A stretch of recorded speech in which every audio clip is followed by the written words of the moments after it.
Listo. Bueno, pues vamos a darle la bienvenida a Tulio Izaza. Él está desde Ciudad de México. Les cuento que Tulio es una persona dedicada a la innovación, es una estratega de innovación. Ha trabajado con marcas en Colombia por los últimos 20, 25 años y ahora mismo está liderando procesos de innovación, valga la redundancia, allá desde Ciudad de México con impacto en varios países a nivel global. Es una persona que ha crecido en marketing y comunicación, en campañas publicitarias, en estrategias de llegar a consumidores de diferentes marcas. Y no sé si les suena un programa en YouTube que se llama Martes de Marcas. ¿A alguien le suena? Tuyo lideró ese programa durante, no sé tuyo si fueron unos 450, 500 episodios. Casi Eh, 400, sí. 400 episodios. Pues nada, pues les voy a compartir aquí a mi compañero Tulio Izaza. Él nos va a hablar desde lo que está escribiendo hace ya unos años y vamos a hablar basado también en el cerebro, en la parte neuro, que es el tema central de hoy. Tulio, muchas gracias por conectar con nosotros. Bienvenido, el micrófono y la pantalla son tuyas. Excelente, Cami. Mil gracias por esta invitación y de verdad que mil gracias por estar aquí pendientes y por estar como todos conectados con este tema del neuromarketing, que es súper importante. Tenemos unos expertos allá que les van a contar un montón de cosas. Tenemos gente desde España que les van a contar una gran parte importante de las tecnologías, la forma en la que funciona, el monitorear los ojos, el ancho de la pupila, la respuesta galvánica de la piel. Hay un montón de cosas que uno se puede sentar a hablar y de verdad a entender de todo lo que pasa con el neuromarketing en el mundo. Yo les recomiendo de entrada, por favor, todos los días siéntense y pongan una pregunta en Google y pregúntenle qué está pasando con el neuromarketing. Díganle, de verdad, vengan, neuromarketing y van a ver que les dan las últimas cosas. Vayan a Twitter, por favor, busquen un poco de neuromarketing y van a ver todos los links que les está pasando. Hoy yo quiero hablarles de una cosa que llevo hablando en mi último libro ya varios años y he tenido la oportunidad de hacer mentoring para muchas personas sobre este tipo de metodología que me inventé que se llama Dragones y les voy a contar un poquito del tema, pero lo quiero hablar desde el foco del reto de marketing que tenemos las personas de los profesionales del marketing que estamos aquí metidos. Entonces, hablemos un poco de marketing, de neuromarketing y dragones. Primero que todo, déjenme presentarme, Tulio Izaza, ya Camilo habló un poquito de mí, no soy tan viejo, nací en 1979, pero todavía soy súper moderno en todo lo que está pasando, ya decir moderno es viejo, ¿no? Pero lo importante es que uno se tiene que mantener al día. Esta técnica de estar buscando todos los días qué es lo que está pasando y mantenerse al día con todo lo que viene es súper interesante porque de verdad uno con una hora al día se mantiene al día con todo lo que está pasando. Les hago una promesa, si 5 años ustedes hacen esto, van a convertirse en expertos internacionales en la materia que están investigando, porque van a saber más que el común de las personas y van a poder guiar a las personas que están buscando ese tema. Así que desde México, donde yo nací, aquí en Cuernavaca, Morelos, los saludo y les quiero hablar de un tema que llevo escribiendo mucho tiempo. Son algunos de mis libros. El último se llama La Sexta Revolución, tiene que ver con inteligencia artificial, con cómo va a afectar el marketing, pero también el anterior se llama Dragones. Entonces me apasiona profundamente este tema de los dragones y el marketing porque resulta y acontece que los profesionales del marketing tenemos que empezar a darnos cuenta de todo lo que está pasando. Vengan, en un mundo donde claramente hay formas de ver los cerebros de nuestros consumidores, tenemos que aceptar el nuevo reto que tenemos, ¿vale? Y esto es ver, hablar, entender, entrenar, dominar, trabajar con nuestro dragón. ¿Ok? Yo sé, por lo menos espero tener su atención. ¿Cómo es esto de un dragón? ¿Verdad? ¿De qué se trata esto? Pues déjenme les presento a su dragón. Y creo que ya lo han hablado muchas cosas. Y los que están allá de neurociencia van a decir, Tuyo, por favor, el cerebro triuno está súper reevaluado. Pero lo que pasa es que el entender profundamente el cerebro es una disciplina que pues toma toda la vida. Pero para nosotros, los seres humanos comunes y corrientes, este modelo, que insisto, está muy revaluado, ninguna persona que está en neurociencia, ninguna persona que está conectada con entender realmente cómo funcionan las diferentes áreas del cerebro, la interconectividad, digamos, las áreas de función de interconectividad que tiene el cerebro, va a decir, esto es un modelo que representa cómo funciona el cerebro. Pero es muy fácil de entenderlo y por eso lo utilizo, porque me gusta mucho que la gente pueda entender que tu cerebro cumple tres funciones. Si bien no tiene tres áreas, cumple tres funciones dentro de las muchísimas funciones que cumple. Es una súper hiper simplificación de lo que hace tu cerebro. Pero se solía llamar el cerebro reptil a la parte central del cerebro, el cerebro límbico a la parte que rodea ese core del cerebro, ese tallo cerebral, y finalmente la neocorteza, que es todo lo que funciona alrededor del cerebro.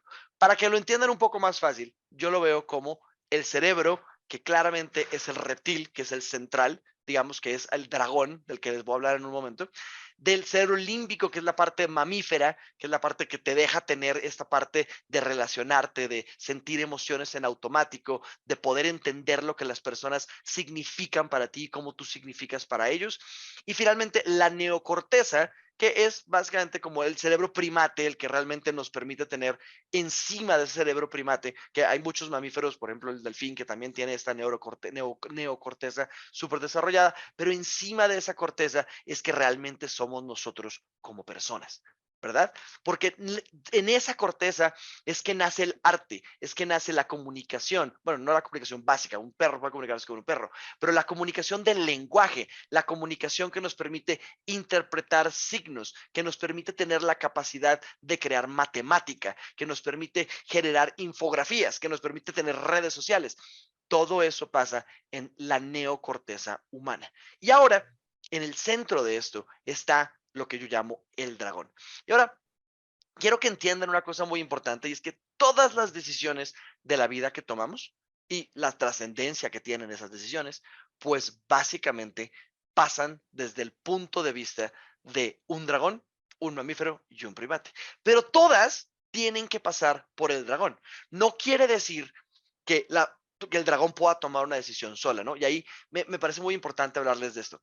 Cuando te decimos que una persona tiene la capacidad de tomar decisiones, estamos hablando de racionales, ¿no? Como que todo el mundo piensa que las decisiones que uno toma son decisiones racionales. Como vimos aquí con neurociencia, pues no, tienes que ir a validar la mentira de lo que te está diciendo el consumidor.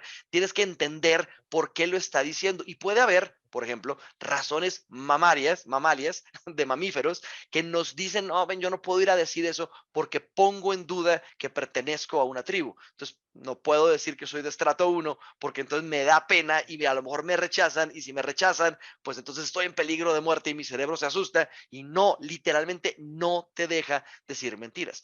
Por ejemplo, cuando estamos interesados en hablar con una persona porque nos gusta, hay una parte interna que definitivamente nos llama de esa persona, encima le podemos poner emociones y claramente podemos racionalizar todo eso. Pero todo lo que pasa de este diálogo interno entre los cerebros es lo que las personas consciente o inconscientemente hacen para tomar decisiones. Es decir, llega algún momento donde tú puedes llegar a tener sed, tu cuerpo puede llegar a tener sed, puedes tener una relación profunda con una gaseosa como con Pepsi, y después de eso decides si quieres tomártela o no. Prefiero tomarme la Pepsi cero para que no tenga azúcar. Pero este tipo de sentimientos son las negociaciones que nuestros consumidores tienen que tomar para pasar por cualquier cosa en su vida. Es decir, es muy complicado basarnos en la palabra de las personas. Es aún más complicado que ellos entiendan por qué sienten lo que sienten o piensan lo que piensan, y es imposible tratar de detectar qué es lo que en el centro de su cerebro realmente el cuerpo les está pidiendo. Y hay muchas cosas que estamos tratando de entender alrededor de ese tema. Perdón, por ejemplo, cuando una persona se siente sola, ese es un sentimiento, es una emoción, o es físicamente la necesidad de tacto, la necesidad de estar en contacto con otras personas. Cuando una persona se siente curiosa, ¿eso es una necesidad de desarrollo personal, o es una necesidad de expandir su mundo, o es una mente inquisitiva que está tratando de explorar mejor el mundo? Nuevamente, nuestros tres diferentes niveles que ya saben, a veces es nuestro Homero Simpson, nuestra Cenicienta, o nuestro Albert Einstein, o nuestro cerebro reptil, nuestro cerebro mamífero, o nuestro cerebro primate, o sea, siempre tenemos estas diferentes relaciones que siempre reconocemos cuando están hablando las personas. Y tenemos que entender que no siempre las personas toman decisiones de la forma lógica. Si fuéramos personas lógicas para tomar decisiones, pues clara y profundamente seríamos dueños de una mejor vida. Es decir, nuestra felicidad no estaría dependiendo de lo que sentimos o lo que hacemos, sino de lo que razonamos para hacer. En economía, a esas personas falsas que les ponen en todas partes, ya saben, que le dicen, pero es que si tiene un descuento, ¿por qué no lo compra? Pues en economía llamamos a esas personas falsas, las llamamos icons. Son personas que actúan de acuerdo a la economía, porque son lógicas, racionales. Si ven tres y valen más que dos, y este es más barato que este, y si comparo la calidad de este contra este, pues sería ideal que todo el mundo hiciera eso, porque sabríamos exactamente cómo hacer marketing. El problema es que las personas ni piensan racionalmente todo el tiempo, ni piensan emocionalmente todo el tiempo, y algunas veces, la mayoría de las veces, sufren secuestros amigdalares que hacen que las personas hagan lo que el cuerpo quiere. Piénsenlo de esta forma. Si alguien les tira a ustedes una pelota, ¿qué hacen? Levantan la mano, se defienden, cierran los ojos, protegen la cara. En ningún momento ustedes sienten, ¿verdad? No dice como, uy, me dio miedo y por eso hice esto, sino que es instantáneo. Es una reacción automática. Eso es un secuestro amigdalar. Es decir, tu amígdala define, este es un momento donde claramente estoy en una situación de defensa o de correr o de salir corriendo o de caerme, lo llamamos las 4 Fs, fight, flight or fight. La F nunca la decimos, pero es obvia. Entonces, la cuarta F nunca la decimos, pero es obvia. Decimos entonces que el cerebro es secuestrado y como está cerca al resto del cuerpo, la decisión de tu cerebro reptil, la decisión de tu tallo cerebral, de ese pequeño cerebrito que tienes, el cerebelo que está ahí metido, toma control de tu cuerpo y te mantiene totalmente bajo su control, ¿vale? Estos secuestros amigdalares tienen una característica súper particular y es que una vez que pasa el secuestro, necesariamente necesitas entender qué es lo que sientes y después necesitas racionalizar qué es lo que pasó. Entonces, por ejemplo, imagínate que te enojas con tu mamá y tu mamá le grita y dice, ay, mamá, tú no entiendes lo que es ser yo, no sabes lo que es mi mundo. Espero que nadie haya tenido esa conversación tipo 12, 15 años con su mamá cuando estaba descubriendo qué era lo que pasaba, pero hay veces que uno se enoja y dice unas cosas súper fuertes, ¿verdad? Esto es como es un secuestro de defensa, como que para tratar de que alejar a la persona, para tratar de que esa relación no nos duela, el cuerpo toma la decisión de voy a acabar con esto. Y entonces en ese momento dices un montón de cosas, o a lo mejor le pegas a alguien que te está haciendo, o a lo mejor empujas a una persona, o a lo mejor sales del cuarto y te vas, o a lo mejor te desmayas. Hay un montón de reacciones automáticas de la parte central de tu cerebro que puedes llegar a tener. Pero lo que automáticamente pasa después de que tienes, por ejemplo, esta pelea con tu mamá, es que empiezas a investigar qué es lo que sentías. Entonces empiezas como, es que yo me enojé, que estaba lleno de rabia y enseguida empiezas a racionalizar por qué lo hiciste para justificar tu secuestro amigdalar. Y empiezas entonces a decir, venga, es que yo no puedo dejar que mi mamá me hable así, es que si me dejo que me hable así, ella no entiende y si no entiendo, yo necesito abrir mi espacio. Y al final, te peleaste con tu mamá, perdiste control, te sentiste mal, atacado o atacable, cualquiera de los dos, y después inviertes un montón de tiempo en tratar de comprender lo que te pase.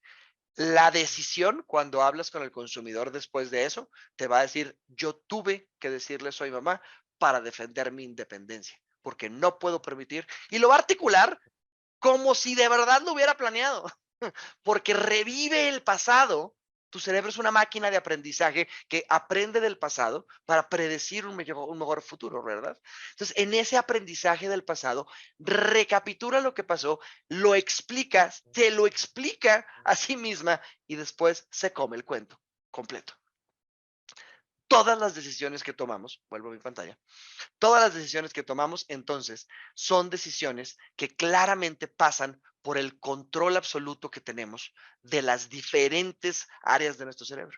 Es decir, cada una cumple lo que tiene que hacer y después todas mezcladas, tú asumes que fue la decisión que tomaste. Si alguien, un consumidor, se acerca, no sé, impulsivamente en la caja al final del supermercado, en la grande superficie, coge unos chicles y los pone en su carrito y se los lleva, cuando llega al carro y deja los chicles en la guantera, esa persona está diciendo, es que yo necesitaba unos chicles para el carro, pero no entiende que su cuerpo en automático tomó la decisión impulsiva de tomar ese color verde que le llamó la atención entre todos los demás colores que tenía, lo cogió, lo puso y de verdad ni siquiera casi que se dio cuenta que lo pagó, o a lo mejor se lo justificó diciendo como, ay, un chiclecito, pero ya lo había echado al carro.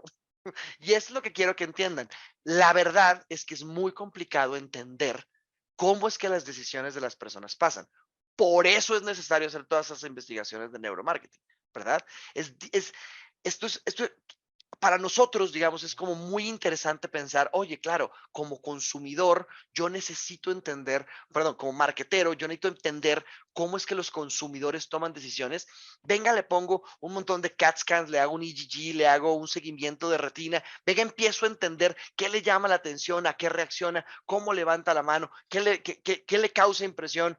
Hay que empezar a entender eso. Y después tenemos un reto más gigantesco todavía, porque todas las decisiones que las personas toman, ya, ahora sí, que son las impulsivas, las reflexivas o las sociales, pues evidentemente pasan por la relación que tienen con su dragón, ¿vale? Eso quiere decir que todo lo que pasa en la vida, no solo en los consumos, son negociaciones internas que uno tiene con su dragón. Entonces, cuando uno decide tener hijos, negociación interna. Cuando uno se sienta a negociar el salario con el jefe, negociación interna. Cuando uno va a la tienda y va a empezar a hacer alguna cosa, negociación interna. Hay veces que son tan rápidas que uno no puede dejar de comer helado. Hay veces que son tan rápidas que se come todas las palomitas en el cine. Hay veces que son tan rápidas que el chicle termina dentro del carrito de compras. Hay veces que son tan rápidas que las personas ni siquiera se dan cuenta que las hicieron. El punto es que independientemente de si son conscientes o no de lo que los motivó a tomar esas decisiones, una vez lo toman, están seguros de por qué lo hicieron y te lo van a explicar.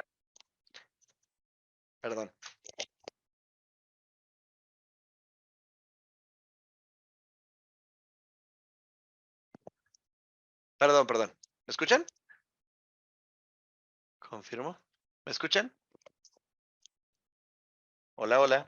Sí, señor, te escuchamos perfecto. Perfecto, gracias. Entonces, lo que tienen que entender es que entonces, que esa conversación que tienen, a veces pasa de forma tan automática y tan rápida que las personas no se dan cuenta que tomaron esa decisión. Pero después, cuando recapitulas sobre lo que pasó, tienen una explicación, sobre todo si les preguntas varias veces. Entonces, la primera vez, oiga, ¿usted por qué echó ese carrito, ese jabón en líquido de tamaño galón grande al carrito? No, es que ese es como más barato. La segunda vez que le preguntas, una semana después, no, sí, es que yo lo vi, comparé el precio y me pareció más barato, entonces lo eché. La tercera vez te va a decir, yo siempre vengo a la tienda y reviso los precios de todos los jabones y siempre me voy por el que por gramo tiene más. Y la verdad es que cada vez que repasas la historia, no te das cuenta por qué fue que lo hiciste. Pero una vez que lo hiciste, lo racionalizas y terminas adoptando patrones de decisión mucho más profundamente en heurística, es decir, que son decisiones rápidas que nos evitan, es un ahorro de consumo de energía mental. Entonces yo ya sé cuál jabón es, voy, extiendo la mano, lo pongo, voy a lo otro, voy, cojo el pan que quiero y lo funciono. Y así voy a la tienda y veo las cosas tan gigantescas, rojas, y voy y las tomo. Y la verdad es que las personas ni siquiera saben por qué está pasando lo que está pasando. Pero esa relación con su dragón es súper importante. En el mundo del marketing tenemos una cosa que es como nuestro Holy Grail, ¿no? El insight. Y estoy seguro que todos ustedes lo han oído. Y es esta sensación de que lo llamamos como el mirar para adentro y entender por qué es que las personas, cuál es el motivador que las personas están utilizando para poder tomar decisiones. ¿Qué fue lo que los movió? ¿Qué fue lo que pasó? ¿Cuál fue esa decisión interna para poder entender qué es lo que los mueve a ellos para? Entonces, ¿por qué estudiaste en tal universidad? Y hay un insight que es que no, yo creo que mi familia creció en esa universidad, entonces yo pertenezco a ella. Claro, entonces siempre vas a querer estudiar a esa universidad porque tu familia tradicionalmente estudió en ella. Me sirve para venderte a ti, no me sirve para venderle a todo el mundo. Es un insight personal. Pero cuando más adelante encuentro que, por ejemplo, las personas creen que estudiar es bueno para poder salir adelante en la vida, pues también esa es la razón por la que estudias. Pero es un insight súper general. ¿Me entienden? Es un insight que de verdad, como que sí, pero ¿cómo lo uso? Porque todas las universidades pueden usarlo. Y después llegamos al insight perfecto, ¿no? A ese insight que uno quiere, porque cuando lo encuentra lo comunica y dice, qué maravilla lo que puede ser. Y puede ser como, por ejemplo, las personas que estudian tienen miedo de fracasar al futuro. Eso es una cosa que es general, pero es más específica, pero que no aplica directamente a una universidad, pero que puedes tomar, adueñarte del futuro en las universidades y hacer toda una campaña de una universidad para entrar, adueñarte de ese insight y lograr que funcione. Esa es el skill que existe en las personas de marketing cuando entendemos qué es lo que está pasando con los insights de las personas. Y aquí es donde empieza el problema. Porque, y aquí es donde me quiero como poner, ya les di el contexto, aquí es donde yo realmente les quiero tratar de que entiendan qué es lo que está pasando con este rollo en el mundo del marketing. Y es que al meternos en la cabeza de nuestros consumidores, claro que estamos teniendo herramientas para llegar más profundo. Claro que estamos viendo dónde se posa el ojo de las personas. Claro que estamos viendo que si la persona en la fotografía, en vez de mirar a la cámara, mira el producto, las personas van a seguir más el producto. Claro que estamos aprendiendo y aprendiendo la reacción a los colores, la reacción a las formas, cómo uno compara contra el otro, cuál género. Estamos aprendiendo un montón de información. Pero nos falta la parte del profesional. Y no estoy diciendo que los que hacen neuromarketing no la tengan. Lo que estoy diciendo es que el profesional que contrata a los de neuromarketing tiene que tenerla. Y es por eso que hoy le pedí a Camilo que me dejara hablar con ustedes un poquito, porque lo que estoy entendiendo de todas las diferentes estrategias de innovación que me estoy viendo y que se acercan al área de neuromarketing, es que estamos delegando la responsabilidad de ser los que realmente entendemos qué es lo que funciona, perdón, no lo que funciona, lo que es necesario para nuestra marca. ¿Me entienden? Entonces, cuando soy el líder de una empresa, cuando soy el director de una marca, cuando soy el responsable de una categoría de productos, cuando soy el que diseña el portafolio, claro que puedo utilizar, debería utilizar neuromarketing para entender mi comunicación, mi packaging, mi labeling, mi naming, cómo todo eso puede ser mejor para la audiencia a la que estoy haciendo, ¿no? Porque, by the way, hacer neuromarketing sin la audiencia a la que le vas a hablar, pues es muy divertido, ¿no? Como, ¿cómo así que estás haciendo una cosa en Europa cuando realmente lo que tienes que ver es aquí en México, qué es lo que está pasando? Entonces, pues se vuelve muy divertido porque hay muchas personas que no han visto que tienen que trabajar con su propia audiencia.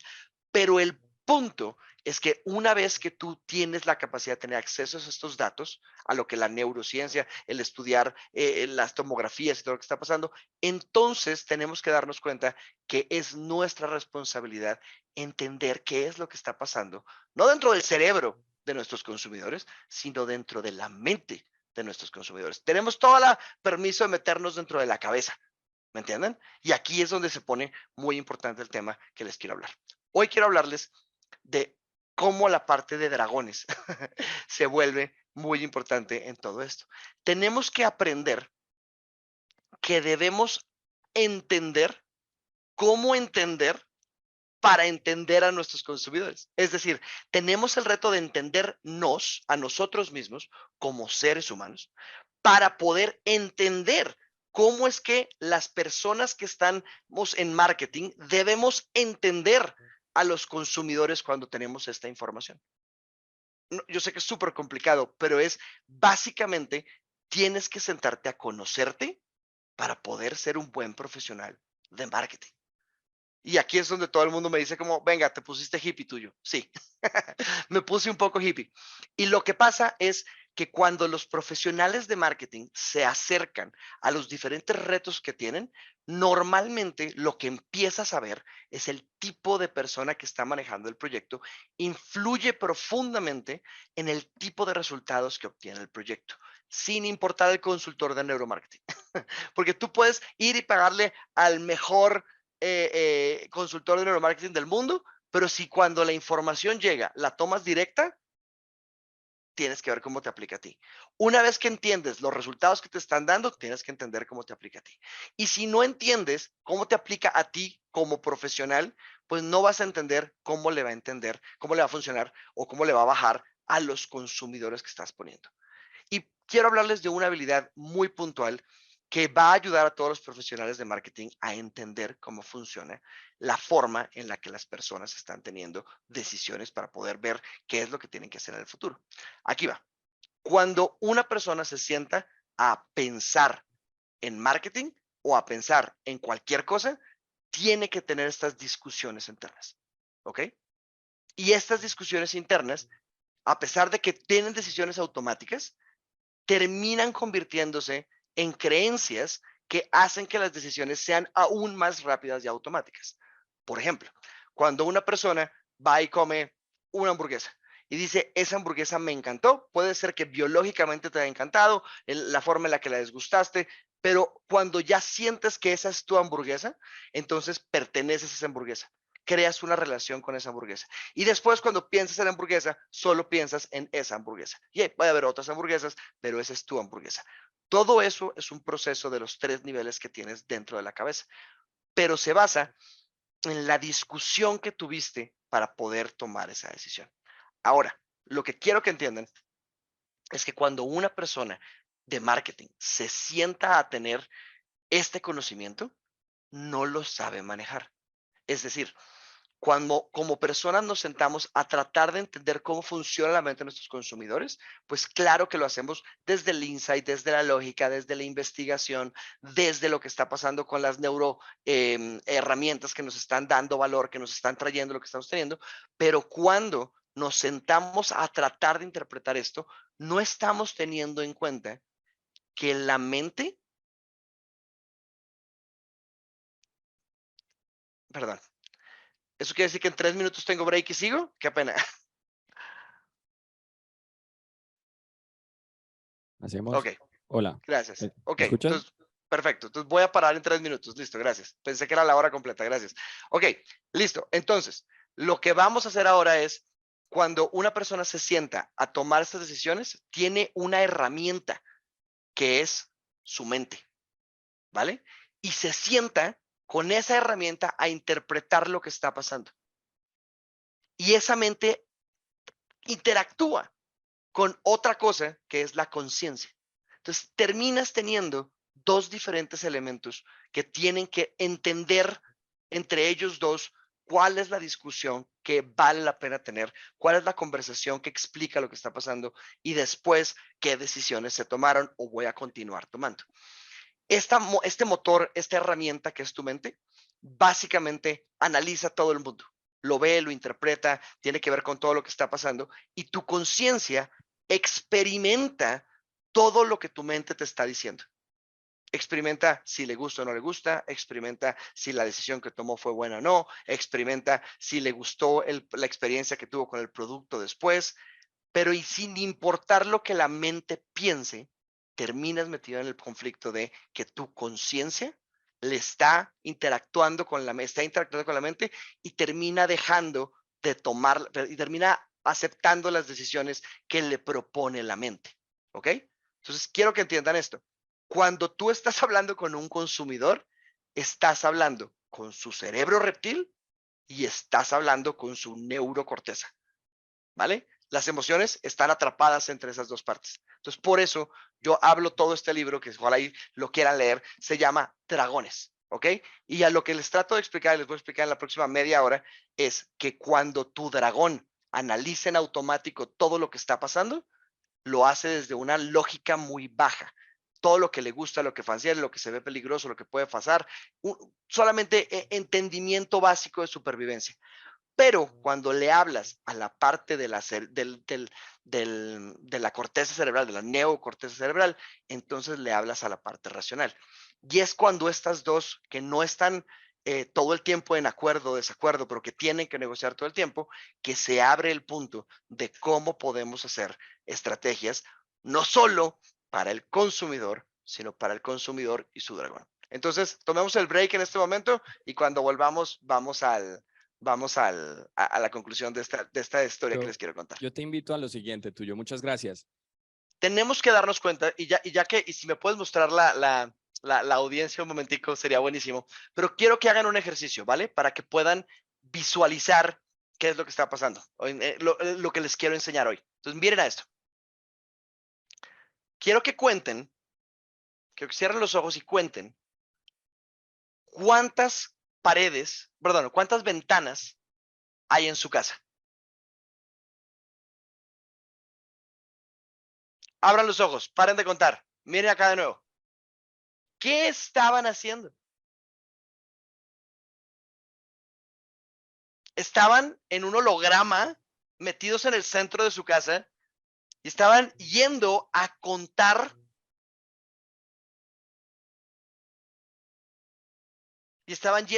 las ventanas. Levanten la mano los que tenían esa experiencia. A ver, 2 segundos. Explíquenme esto. ¿Cómo así que estabas en tu casa contando? ¿Quién te estaba mostrando esto? ¿Cómo fue que cerraron los ojos y de repente se encontraron en su casa físicamente con HD, 4K y tenían la capacidad de controlar el holograma, moverlo hacia los lados y además conscientemente contar las ventanas? Esa es su mente. Su mente tiene lo que se llama el ojo de la mente, que es la experiencia que ustedes acaban de tener, y es que tiene la capacidad de ver visualmente cosas dentro de su cabeza. Pero en lo que estaba contando, el que estaba experimentando ese holograma en el que ustedes estaban metidos, es su conciencia. Ahora les pregunto, si ustedes estaban viendo lo que estaban viendo, ¿quién es? Preguntas divertidas, ¿eh? Eso es lo que estamos diciendo que es mente y conciencia. Fíjense que la conciencia, que es la capacidad de identificar que uno está teniendo esa experiencia, utiliza la mente para poder decir que la mente haga lo que la conciencia quiere. Entonces, a pesar de que en automático creemos y nuestros consumidores en automático creen que todo lo que hacen es algo que ellos decidieron, realmente es la mente en automático la que está tomando las decisiones, pero la conciencia está permitiendo que la mente sea la que tome las decisiones. Por eso es que cuando quieren hacer dieta, les cuesta tanto trabajo a nuestros consumidores. Porque es muy rico comer, porque la gente le gusta comer, porque extender la mano y obtener la satisfacción de comer es algo que tu mente quiere. Pero conscientemente tú sabes que no deberías de comer, pero como tu cerebro reptil está más pegado a tu cuerpo, puede secuestrarte. Entonces eso va y lo hace incluso sin tu permiso. Entonces, como profesionales del marketing, necesitamos entender que esto es un fenómeno que todos nuestros consumidores tienen. De por sí, si no tienes este fenómeno en tu cabeza, tienes una enfermedad que se llama afantasia, que es preciosa, que quiere decir que no puedes ver dentro de tu cabeza y no puedes oírte dentro de tu cabeza. Algunas personas que tienen dislexia sí pueden verse, pero no pueden oírse dentro de su cabeza. Pero otra pregunta divertida, la voz en su cabeza, equipo, ¿cómo suena? ¿Suena como su mamá? ¿Suena como el genio de Aladino? ¿O suena exactamente como tú? Por eso es que creemos que la voz en nuestra cabeza es nuestra forma de pensar, porque suena como nosotros sonamos. Pero les hago una pregunta. Cuando se oyen grabados, ¿qué pasa cuando oyen su voz grabada? Hay un choque, ¿verdad? Dicen como, uy, qué raro sueno, yo sueno así. Porque por fuera, la voz que ustedes tienen en su cabeza nunca la ha oído para imitarla. Tú solo has oído la voz que tú tienes dentro de tu cabeza que resuena con los huesos y todo lo que tú tienes por dentro. Entonces, tu cerebro imita la voz que él oye o que tu cerebro oye, no la voz que los demás oímos. Por eso entramos en conflicto cuando oímos eso. Es decir, el cerebro y la conciencia son dos cosas diferentes y la conciencia puede experimentar la voz interna como la voz grabada externamente. Por eso el que siente la diferencia es tu conciencia. Dice, esta voz y esa voz no es la misma. Yo no sueno así. Qué raro sueno. Yo sueno así. Entonces, lo que quiero que entiendan es que todo el mundo tiene esta separación, mente y conciencia, ¿vale? Si no, tienes una enfermedad. Pero si tu mente y conciencia son distintas, ¿cómo es que por ejemplo, las personas toman decisiones tan fácilmente? Y es súper sencillo. La conciencia cree que la mente es ella. Y tenemos que entender que cuando le hablamos a la mente, estamos apostándole a que la mente controle las decisiones del consumidor. Cuando le hablamos a la conciencia, estamos apostándole a que las decisiones racionales controlen las decisiones del computador, del consumidor. Y por eso necesitamos aprender que internamente tenemos estos dos factores.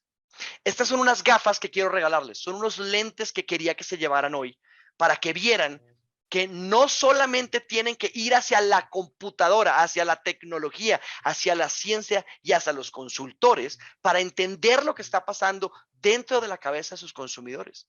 También tienen que ir hacia su cabeza para entender profundamente cómo funciona la mente de un consumidor con ustedes para poder interpretar los grandes descubrimientos que tengamos de parte de del neuromarketing para poder saber aplicarlos. Recuerden que al final, cuando somos nosotros los responsables de una marca, somos quienes tomamos las decisiones de cómo va a actuar esa marca. Y a pesar de que tengamos las mejores recomendaciones, la sabiduría, no la inteligencia, la sabiduría del líder de marketing es el mayor indicador de éxito que tenemos. A veces es la sabiduría de decir, voy a hacer exactamente lo que Lindstrom me dice. A veces es, voy a hacer exactamente lo que creo que funciona. Y esa es mi apuesta para ganar. Y nutro mi decisión con todo lo que tengo, pero como yo entiendo lo que pasa dentro de la mente y dentro de la mente de mis consumidores, puedo tomar mejores decisiones para tomar esto. Entonces, un pedacito que a veces siento que en el acercamiento del neuromarketing se nos escapa, es que el neuromarketing nos da pistas, pero necesitamos entender lo que pasa dentro de la mente del consumidor gracias a lo que nos explica el neuromarketing. Y nosotros, como líderes de marketing, necesitamos entender lo que pasa literalmente dentro de la cabeza de nuestros consumidores para poder tomar las mejores decisiones basadas en la información que tenemos. Espero que les haya gustado este primer acercamiento a Dragones y que nos podamos sentar a hablar de esto más adelante. Cami, te agradezco muchísimo esta Gracias a invitación. ti.